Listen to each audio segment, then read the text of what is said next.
Hi everyone, welcome to the visual guide for Neverreap. This is one of 2 new endgame dungeons made available by patch 3.0 Heavensward. My name is Ms. Tech and I'll be your dungeon guide. We begin by speaking to our boy Tonu, who will give us 5 thunder eggs. These eggs will be used on cloud altars throughout the instance to access the different platforms. In this first section, you'll fight familiar enemies with familiar AoEs. These tornadoes follow a set path and will knock anyone that gets caught in them up into the air. Avoid these as necessary as you move through the trash. The first boss is Nuniyanunk. This massive bird will disappear throughout the fight and the platform will go dark.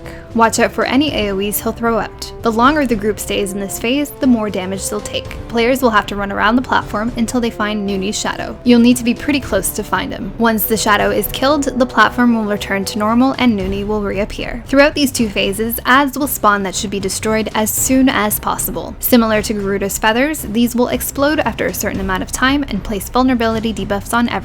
To avoid this unnecessary damage, all players should switch to them as soon as they appear. Healers can also expect a bit of AoE damage throughout the fight, so be ready with those heals. This next set of trash has our absolute favorite mob ever. Bees. Burn these down quickly or risk the dreaded final sting. Avoid AoEs as usual. The second boss is CANU VANU. Throughout the fight, CANU will mark up random players with this orange symbol. Once this symbol disappears, the player will drop a totem. CANU will then cast TOTEM CHANT, a massive purple void zone that will appear. If there are totems in this purple zone when he finishes his cast, they will revive and tether to the boss, rendering him invulnerable and increasing his damage. If this is allowed to happen, all players need to switch and destroy these totems immediately. However, these adds can be avoided entirely. As you can see, these drop totems can be picked up by clicking on them and dropped anywhere else on the platform. That means anytime the boss drops his void zone, players should grab any totems in the affected area and move them out. This will allow players to completely skip any totem adds and focus all damage on the boss instead. Lastly, tanks need to watch out for any frontal AoEs, and healers need to watch out for MORROWCLOUD, which will place the bleed on a random player. Dispel and heal as necessary.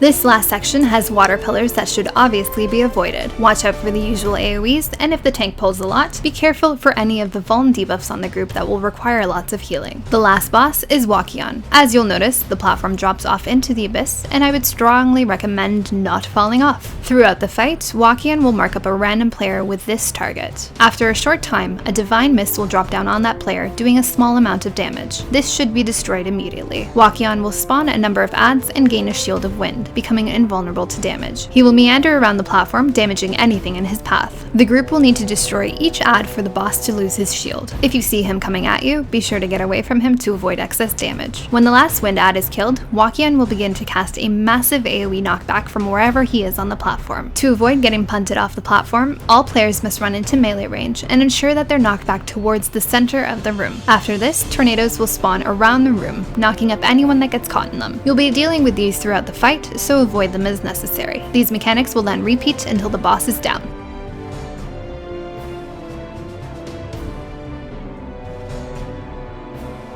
And there you have it. Good luck on your minion drops, and if you have any questions or comments, please let me know. Up next, we'll look at the Fractum Continuum. As always, thanks for watching. Till next time.